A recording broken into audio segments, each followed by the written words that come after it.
Thank you very much, Madam Chair. Thank you for being here, Madam Secretary. I'm going to spend my brief time talking about the same topic that you and I have had dialogue about in this committee in this setting before, and that is the Northeast Rail Corridor. I will just express my disappointment once again that the President's budget dramatically underinvests in the corridor, proposes some very significant reductions in funding, halves the allocation to the Northeast Corridor and to the national network, and proposes eliminating the State of Good Repair grants. This would all be pretty devastating to our ability to keep the trains running on time in the busiest section of rail in the country, vital to Connecticut's economy. But I did want to have another conversation with you here today about a couple of projects in particular that have to happen in order for us to unlock the economic potential of our region, and that is the Portal Bridge project and the new tunnels under the Hudson River. First, some good news. The Portal Bridge project is now rated highly enough that it is now eligible for capital investment grant funding. That was not the case, I think, last time that we spoke. Is that your understanding as well? I actually paid a compliment to the state of New Jersey. They did a very nice job in working their plan. And so this evaluation, as you well know, is all done by career folks. And so the state of New Jersey has rightly earned the medium-high rating, which will allow it now to be considered to go into engineering. And FTA Administrator Jane Williams has been talking with them about the details about the next steps forward. And then less good news with respect to the Gateway project and the Hudson River tunnels. I watched your House testimony with interest, in which it seemed to be that you were suggesting the repair of the existing tunnels could be an adequate alternative to the building of new tunnels. No, okay. So simultaneous. It's simultaneous. I have. Go ahead. I'm glad to have you clarify that for me. Yeah, I mean, I listen very carefully to members of Congress. We want to be responsive, and clearly there's been concern about safety on the existing, what's called the North River Tunnel. Hudson Tunnel is actually the name for the new tunnel. Right. And so the North River Tunnel, because of the damages sustained during Hurricane Sandy, needs to be looked at. And certainly members who have traversed the theater car, who have looked at the Amtrak tunnel, have seen areas of where repairs are necessary. But the current plan is puzzling because it calls for construction of a second tunnel, the Hudson Tunnel, which will take 7 to 10 years to build. So we are suggesting and recommending, we've been working with Amtrak, that we need to address this. The repair portion of the North River Tunnel, the existing tunnel, that's totally separate from expanding the capacity of the tunnel in the Hudson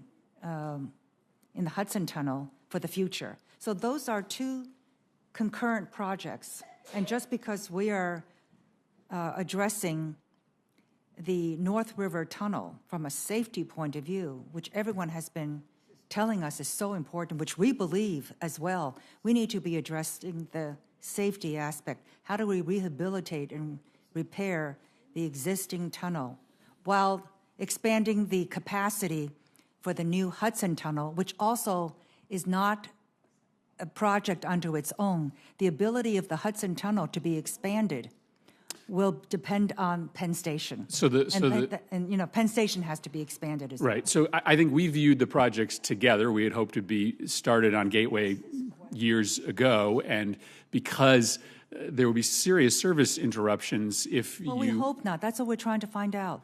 So we're actually talking with Amtrak, and we're also, forgive me for interrupting. Yeah, I want to ask one more question, which is why, we're going to have to work very closely together to make sure that there aren't serious service interruptions. There are 450 trains that run through those tunnels every day. Absolutely. Lastly, one of the things that's necessary in order to get moving on the new construction is an EIS. And the EIS has been pretty significantly delayed. You gave testimony last June that there were 95 processing steps had been completed and that there was about 27 left to go. And yet, from what I understand, we don't have any update on the timetable for when that EIS is going to be completed. And as you know, many of us believe that there's been a number of unjustifiable obstacles put in the way of the Gateway project, and this is one of them. So is there any update on when the EIS is going to be done? It just has taken an enormous amount of time. I think the focus on the EAS is misplaced because the larger issue is whether the Hudson Tunnel is eligible for funding, for CIG funding. It is not. So for us to talk about the EIS is putting the horse before the cart. The whole issue is whether this project is able to attain the rating which New Jersey has been able to now attain for the Portal Bridge, which Hudson Bridge has not been able to. It's still a medium low. But does that mean you're holding back the approval of the EIS pending resolution of the other issue? It's all connected. Well, why is it connected? Why not just do the EIS and complete it so that's ready to go if we have a solution on the financing? Because the funding and how it's done and the route and all of that impacts the EIS statement. They're not two segregated So the EIS activities. statement won't be approved until the financing question is settled. At least until the rating improves. So the funding is different from the rating. So until the rating improves, we don't know what this project will look like. EISs are pretty detailed and very specific, and it's subject to litigation risk all the time because it is so detailed. I don't know how it's, okay, I don't know how it's related to the financing of the project. The financing is different from the construction. I think that's news to people who are working on this, but I'd be happy to follow up. I know I'm over my time.